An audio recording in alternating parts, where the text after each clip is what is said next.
Welcome back to the Little Craft House. Today I'm going to show you how to make these pairs of fun and funky Christmas earrings. The colours that I've chosen to work with today are both a combination of traditional and not quite traditional colours. I do like my Christmas earrings and accessories to have a bit of non-traditionalness to them as well. So I like adding a bit of pink and a bit of teal to them, just for a little bit of something different. I'm also going to add to this combination some of this souffle yellow ochre. And I'm also going to add some of the new souffle citron, which is a beautiful lime green colour. Now, the majority of the other colours that I'm using today came from a colour mix recipe that I did a couple of weeks ago. So if you want to check out the recipes for those, you can scroll back and find that. I'm also going to add a little bit of ivory here because I think it just needs something to lighten it up, and I think ivory will make a nice touch. Slicing very thin there. And I might also add a little bit of white as well, just for the brightness.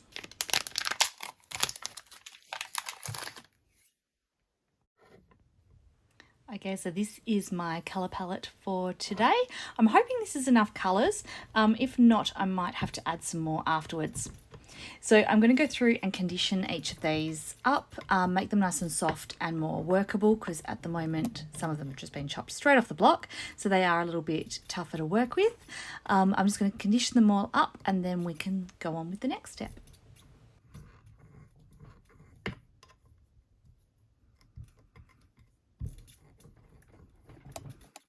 The next step we're going to bring in our handy extruder.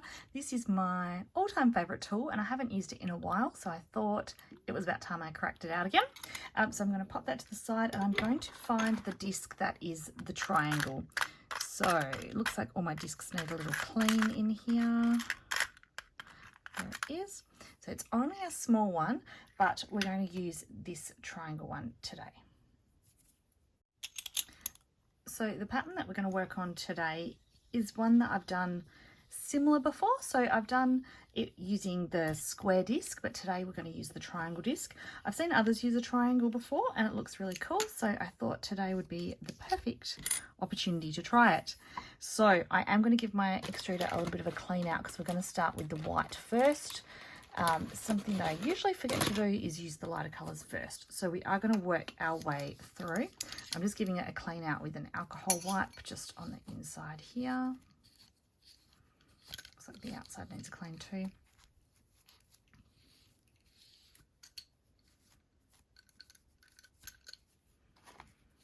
And we're just going to load up some of the white. Probably only need about half of the amount that I've got here. We can always do more later if we need to. So I'm just going to squish it down so that it fits in. Nice and easy. Pop the disc on. Whoop. Pop the disc on and put it in place with the cap.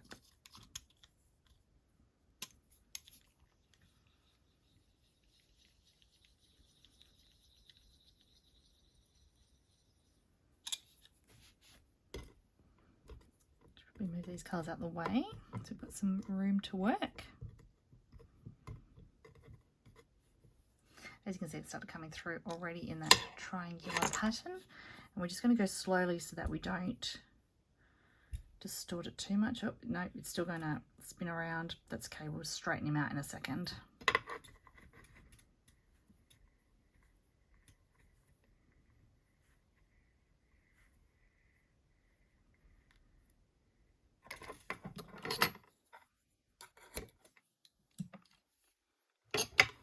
Right, so as you can see, look at that triangular, the three sides to it there. So we do want it to be nice and straight, so we're just going to smooth it with our fingers. Don't stress too much about any of those little cracks that can happen in it. Just leave those, they'll be fine.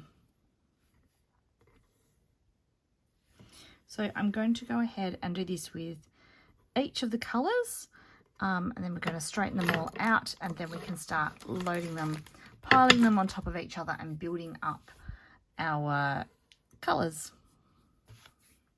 And one thing to remember to do as well is to remove any of the leftover clay from out of the extruder before you do your next colour. Otherwise it will start to push into that next colour, and even though that ends up being a cool effect, we just want them to be solid coloured triangles today.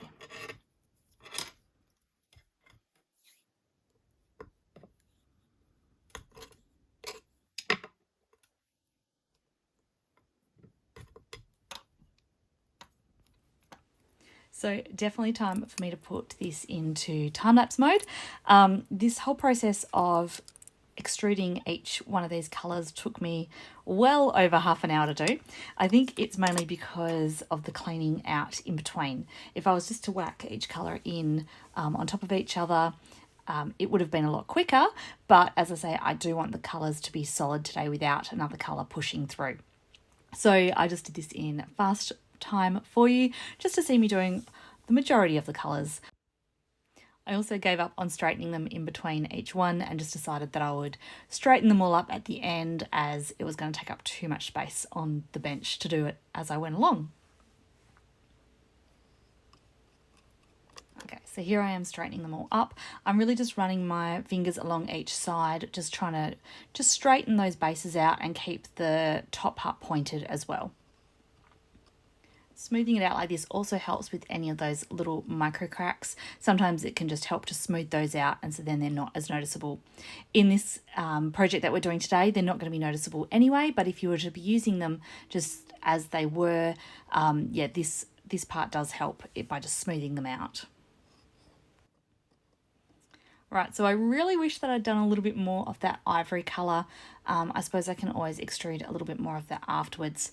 But because these strands are quite long, I've decided that I'm going to cut them all in, I suppose, in half. So they're all about the same length. And I'm just going to pop the spare bits to the side.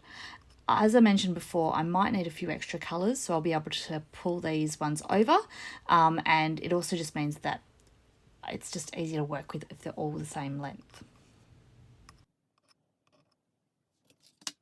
Okay, so before we can start building them, as you can see, I've got them all laid out and they're not all facing the same direction. So remembering back to my high school days, I remember, or possibly even primary school days, I remember that there's different types of triangles, and these ones obviously aren't the same on each side. So what I'm going to do before we start building is just flip them all so that they all have the same part facing up. It's just going to make them more even. Okay, I think I'll run into less problems if they're all facing the right way.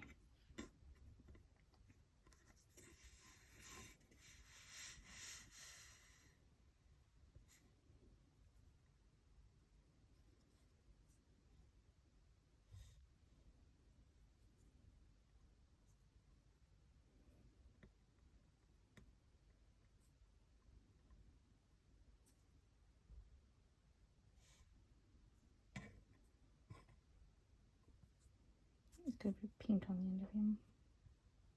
We'll sort that out afterwards. There we go. So they are all now facing with their long side down, and I can start to try and build these up now into a larger triangle. Okay, I have the camera balanced in a position that is normally not balanced in, so I'm really hoping that it doesn't get too shaky for you. I'm going to start building these up by putting them side by side. So I wanted to do it from this angle just to sort of show you. I'm just going to really gently push them together so that they are touching without any gaps. And I'm just going to, yeah, we want to build up a larger triangle with these triangles. I'm also going to be really conscious of the pattern that I'm putting them into as well, because when we tile them out afterwards, I don't want two of the same colours to be next to each other. So we're just going to try and mix them up as much as I can, and yeah, I'll just be more conscious of what colour's going where. So I've started with the 3 colours on the bottom facing upwards, and then I'm doing these 2 here with the point facing downwards, and that's going to then fill those gaps. This is why it was important before that I had them all in the correct facing the correct way, so that this way it's going to fill the gaps. If I twisted them and put them sideways, the gaps probably wouldn't fill as nicely. Now I've decided that I do actually need 4 along the bottom, so I'm going with the darker green, and again just pushing it along nicely there so that it's all touching, and then I can fill the gap. And again, I've just popped this into a faster speed. It did take me quite a while building this up because I was being really careful. I wanted to make sure that I was keeping everything straight with no gaps. So the third layer is again going to face upwards. So the point is going to face up, and I'm going to do 3 of these.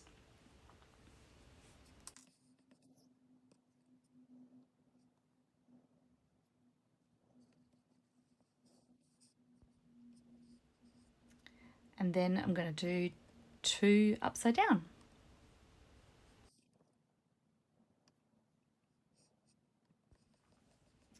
And I think it was about this point that I realized that I didn't have enough colors, so I end up pulling from the colors that I had chopped in half before.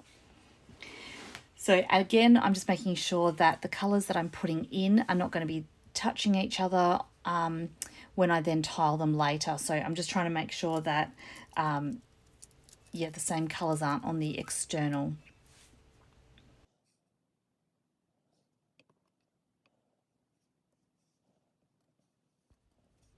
And so that layer had the 2 facing up, and then I'm going to fill the gap with this one facing down. And then I still need another one because the final piece has to face upwards to give a point of the triangle. So I'm going to go with the lime green. And as usual, one has to be not playing nicely, which of course it's the last piece. So once it decides to sit nicely on there, I'm just going to add that little bit of pressure to hold it on. Okay, so it's looking pretty good. What I'm going to do now is squish the sides in a little bit using an acrylic plate. I'm going to put some pressure on both the sides and the base just to squish it all together and try and just close in any of those little air gaps that are there. And yeah, I'll show you that from above because I don't want the camera to be too shaky at this angle. So I am going to use a combination of pressing it with my hands as well as with the plates. I don't want to distort those triangles, so I'm just going to try my hardest not to reduce it down too much or to change the shape at all. So even pressure works really well. I've got 2 plates here if I need them, but I think the one's going to work fine just doing it on the angle. Okay, and now we're going to do a little reveal. So I'm just going to chop off that little raggedy end bit and do a nice thin slice, and we shall see what it now looks like. How good is that? The only thing that make it better is if I pull off these little bits of dirt that just got on it. I don't know how that happened. Anyway, the pattern looks amazing and I'm really, really happy with that. It doesn't look to be too many little air gaps in there and it all looks straight enough. So I don't need to do any more of applying pressure. Okay, so from this point we now have a couple of options. What we can do is we can leave it as is and start slicing it to make it into our slabbed cut out, or what we could do is make it into a bigger cane. Now, I'm actually going to do the first option. So I would need to cut this into 4 pieces to make it into a larger cane. And I think by the time I cut off those little ratty ends there and then in half and in half again, it's going to only be too small. So if I've done those original pieces longer and made this piece heaps longer, then I could do it like that. But what we're just going to do today is slice them as is and then tile it out. So that little bit there's annoying me, but I think it will be okay once we start tiling it down. I'm going to get my rigid blade. It's my blade that's not so bendy. This one's too bendy and it makes my slices uneven. I'm going to get the rigid blade here and we're going to cut some really thin pieces out. And we're going to tile them on a backing piece. Now this is just a scrappy pink piece. This side is the neater side, so that's going to go down, and that side's going to face up because it's got a bit of a dirty mark on it there. So we're going to tile onto the dirty side, leaving the clean side visible. Pop that to the side there. And we'll start doing some thin slices of this.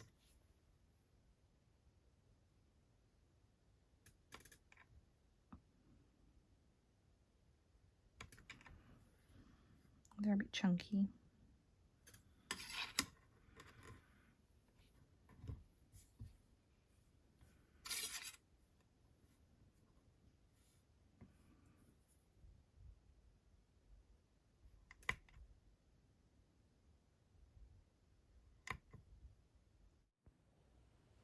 So now comes the fun tiling part.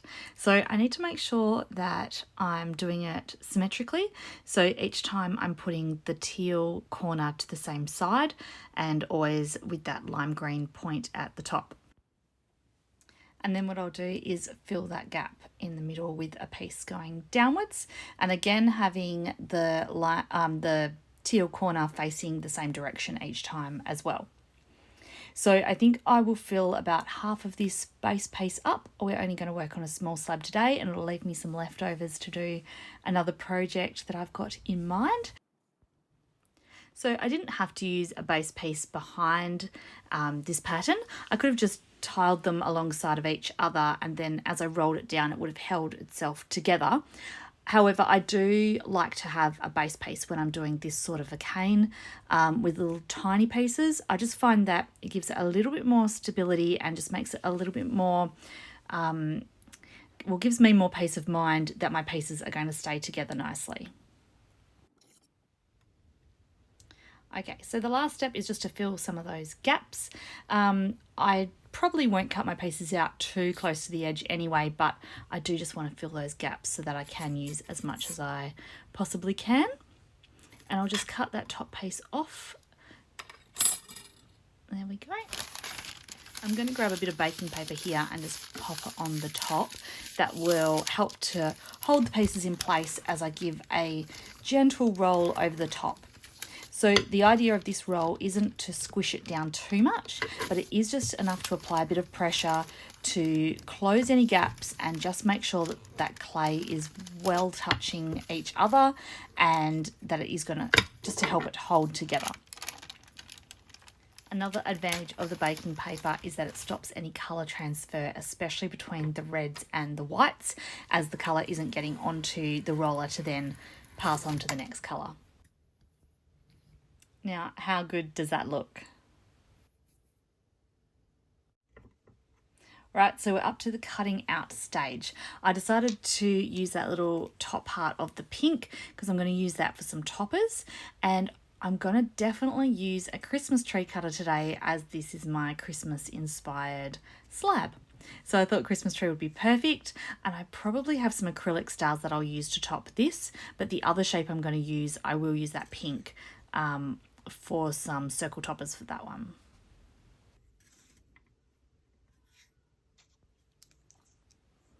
And as usual, I want to be able to use up as much of this slab as possible.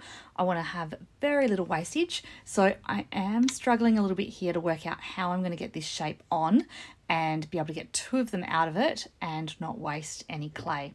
So I did just check the backing there to make sure the edge of this is going to have backing on it. I probably should have cut the slab down so that I knew what parts I could use, but I just left it as is. I'm going to squeeze this one on here, about there. And with a shape like this, it's also important to push that little middle bit down, because if it's not getting any pressure on it, then it's not going to cut through. And as usual, I have my little circle cutter on hand. I do love using the red side. I find that's the perfect size for a topper, and also for a slightly larger stud. Generally the studs I use the silver side though. And I'm going to try and cut out as much as I can from out of this pattern so that I don't have much waste. But I do have a couple of ideas of what I will do with the skeleton scrap once I've cut all the pieces out of it. I may or may not add that to the end of this tutorial. If I don't add it to the tutorial, I will definitely be adding it in the short section over the next week or so. So don't forget to check out my YouTube shorts because you'll see it there very soon.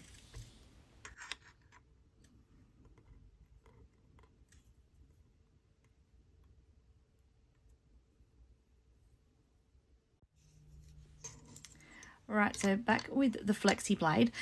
This is one of the advantages of the Flexi Blade is that it is bendy. So I'm able to bend it to help me scrape my pieces up off of the tile. So that is why this would probably be my most favoritist blade to use. It is a very old one. I always get questions about this blade. It is a Sculpey blade from many years ago. So they do make them still, but they make them different now. So I'm transferring each of my pieces onto my baking tray, which I have lined with some baking paper. And in just a moment, I'm going to pop them into the oven to cure them before we make them into some earrings.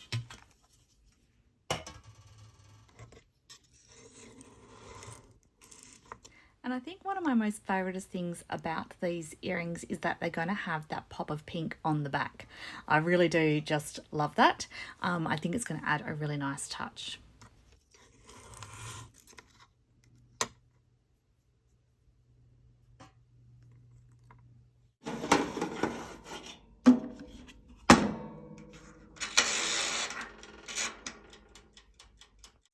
Alright, so they're out the oven and I've given them a quick little sand, and with these ones here, because the internal's a little bit difficult to get to with my sander, I just use the knife here just to go around really gently and just knock off any of those sharp, uneven pieces. So that's a really good little tip for if you've got any narrow pieces that you can't get your sanding tool into. So I've drilled the holes in these now as well, and we're just going to assemble them now into their earrings. And I've decided that I'm going to use some acrylics that I've got because they're nice and shiny, and that's a mirrored one. So yeah, I thought they would go nicely on the tops.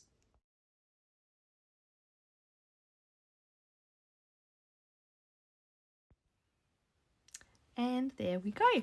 So that's two of my finished pairs of earrings. I will definitely be making some more with the leftover cane that I've got left, and I'm definitely going to be doing this pattern again. It turned out really fun and is definitely a nice little twist on just a traditional Christmas pattern.